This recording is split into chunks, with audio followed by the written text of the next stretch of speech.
Hello everyone, welcome to Edustar. इस video में हम देखेंगे क्लास 10th की सिविक्स की बुक का चैप्टर नंबर 1 पावर शेयरिंग का पार्ट 2। इससे पहले हम देख चुके हैं बेल्जियम एंड श्रीलंका की स्टोरी।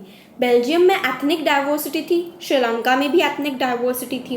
बेल्जियम में मेजॉरिटी थी डच स्पीकिंग लोगों की एंड माइनॉरिटी थी फ्रेंच स्पीकिंग लोगों की, राइट। लेकिन ब्रुसेल्स में केस उल्टा था। ब्रुसेल्स में फ्रेंच स्पीकिंग लोग ज़्यादा थे as compared to Dutch speaking people. Sri Lanka की अगर बात करें तो श्रीलंका में सिन्हाला स्पीकिंग लोग मेजॉरिटी में प्रेजेंट थे, जबकि तमिल स्पीकिंग लोग कम थे। तो अब उसके बाद क्या हुआ, let's see in the chapter majoritarianism in Sri Lanka. Now what is majoritarianism? First of all, majoritarianism नाम को ही ले लो, मेजॉरिटी आ रहा है। कोई भी ऐसे तरह के लोग जो कंट्री में ज़्यादा मात्रा में प्रेजेंट है। तो जब कंट्री की सरकार एक ऐसा एटीट्यूड डेवलप कर देती है कि जो भी अच्छा काम करेगी, जो भी प्रोग्राम बनाएगी, पॉलिसीज़ बनाएगी, वो सिर्फ मेजॉरिटी पे फोकस करके बनाएगी, माइनॉरिटी को साइड में रख देगी, उसे आप बोल देते हो मेजॉरिटेरियन एटीट्यूड या फिर मेजॉरिटेरियनिज्म, ठीक है। Lanka emerged as an independent country in 1948. The leaders of the Sinhala community sought to secure dominance over government by virtue of their majority. As a result, the democratically elected government adopted a series of majoritarian measures to establish supremacy. Okay, अब देखो, श्रीलंका हमारा पड़ोसी देश है ना। हम 1947 में आज़ाद हो गए थे, श्रीलंका अगले ही साल 1948 में आज़ाद हो गया था। अब जब वो आज़ाद हुआ तो इसमें अच्छी खासी डेमोक्रेसी आई, सब लोग खुश थे, तमिल लोग भी खुश थे, सिन्हाला बोलने वाले भी खुश थे, सबको लग रहा था कि सबका भला होगा। लेकिन ऐसा हुआ नहीं। कुछ सालों में हमने देखा कि सारी की सारी मेजॉरिटी को ही रिप्रेजेंटेशन मिला श्रीलंका के पार्लियामेंट में। तो यहाँ पर एक कैच ये है कि भैया ये जो सरकार बनाई गई थी ये तो डेमोक्रेटिकली इलेक्टेड थी, जनता ने खुद इसको इलेक्ट किया था। लेकिन फिर ऐसा क्या हुआ, मतलब फिर ऐसा वहाँ की सरकार ने, वहाँ की जनता ने क्यों किया? ऐसा नहीं है कि श्रीलंकन तमिल्स ने इनको इलेक्ट नहीं किया था, उन लोगों ने भी इलेक्ट किया था। But after getting elected the principal which they were adopting, which they were following was not right. तो इन लोगों ने क्या किया, मेजॉरिटेरियनिज्म लगाना शुरू कर दिया। इसीलिए हमारे यहाँ पे system of tax and balances है कि अगर कोई भी अपनी अनलिमिटेड पावर्स को यूज़ करने की कोशिश करेगा, then there will be someone to tap him कि भाई गलत कर रहे हो तुम, ये क्या बात हुई। अच्छा, कंपोजिशन स्ट्रांग होना बहुत ज़रूरी होता है डेमोक्रेसी में। हम हमेशा यही सोचते हैं ना कि डेमोक्रेसी में कि हमारी अभी वाली जो सरकार, रूलिंग पार्टी है, वो क्या कर रही है। जिस दिन अपोजिशन वीक होना शुरू हो गया, उस दिन डेमोक्रेसी का जो फाउंडेशन है वो हिलने लग जाता है, ठीक है। तो यही हमें यहाँ पर कहा गया है। In 1956, an act was passed to recognize Sinhala as the only official language, thus disregarding Tamil. The governments followed preferential policies that favored Sinhala applicants for university positions and government jobs. A new constitution stipulated that the state shall protect and foster Buddhism. अब यहाँ पर आपको 3 major points याद रखने हैं, first, second and the third, ठीक है। सो 1956 में सबसे पहले तो गवर्नमेंट ने क्या किया, एक लैंग्वेज को ऑफिशियल लैंग्वेज बना दिया। कौन सी लैंग्वेज? सिन्हाला लैंग्वेज। फिर क्या हुआ, सिन्हाला बोलने वाले लोगों को गवर्नमेंट जॉब्स में, यूनिवर्सिटी की किसी भी जॉब में ज़्यादा प्रेफरेंस दी जाने लगी थी।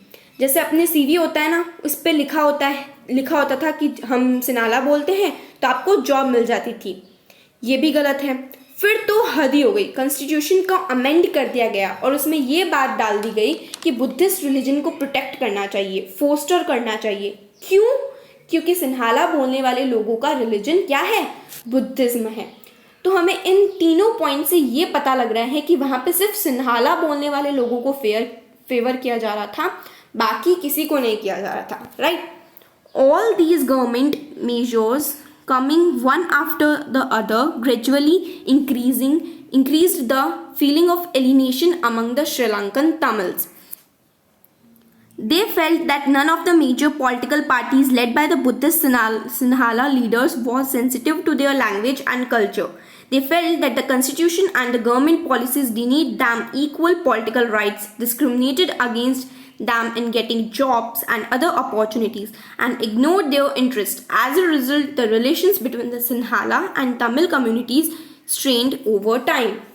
तो वहाँ सारे के सारे गवर्नमेंट मेजर्स ऐसे थे कि जिससे जो श्रीलंकन तमिल्स थे उनके अंदर एलिनेशन की फीलिंग आने लगी थी, मतलब अलगाव की भावना आने लगी कि हम लोग अलग है सिन्हाला लोगों से, और उन्हें ये लगने लगा कि उनके देश की जो मेजर पॉलिटिकल पार्टीज़ है जिसे बुद्धिस्ट सिन्हाला लीडर्स लीड कर रहे हैं वो हमारी लैंग्वेज के लिए बिल्कुल भी सेंसिटिव नहीं है।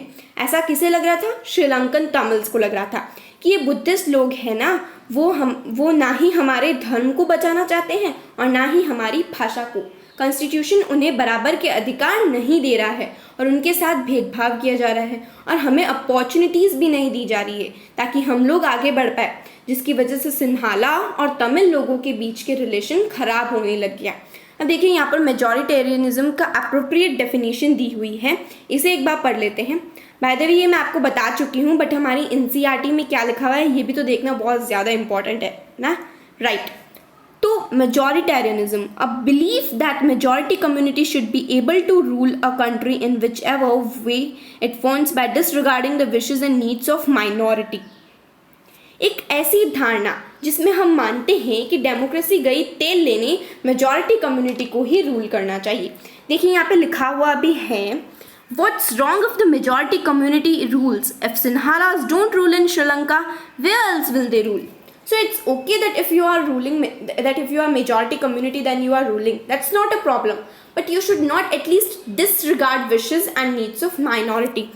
This is actual very important. ये एक कैच है कि आप रूल करिए, लेकिन ऐसा नहीं है कि आप माइनॉरिटी कम्युनिटी के बारे में सोचो ही ना, सिर्फ अपने ही बारे में सोचते रहो। This is not correct. Okay, आगे चलते हैं। The Sri Lankan Tamils launched political parties. तो यहाँ पे आपको सिंपली न्यूटन का थर्ड लॉ याद रखना है। हर एक्शन के बाद कुछ ना कुछ रिएक्शन होता है, राइट। तो यहाँ पर एक्शन हो गया था सिन्हाला लोगों का। अब इसके बदले में तमिल लोगों का क्या रिएक्शन आने वाला है ये हम हमारी नेक्स्ट वीडियो में देखेंगे। एक तो इनका रिएक्शन प्लस बेल्जियम में क्या हुआ, क्योंकि देखो हमने प्रीवियस सेशन में 2 स्टोरीज पढ़ी थी, बेल्जियम की और श्रीलंका की। श्रीलंका में आगे क्या हुआ ये तो हमने देख लिया, बट व्हाट अबाउट बेल्जियम यार? क्या बेल्जियम में भी वहाँ की गवर्नमेंट ने श्रीलंका की तरह मेजॉरिटी कम्युनिटी के हाथ में पावर दे दी थी? Will see in another video. इस चैप्टर के नोट्स आप बहुत इजीली डिस्क्रिप्शन बॉक्स में दी हुई लिंक से डाउनलोड कर सकते हो। It's free of cost, try it once please. And video helpful लगा हो तो लाइक कीजिए and please share it with your friends as well. If you have any doubt from this topic then do let me know in the comments below. Please subscribe to the channel for more such videos. See ya!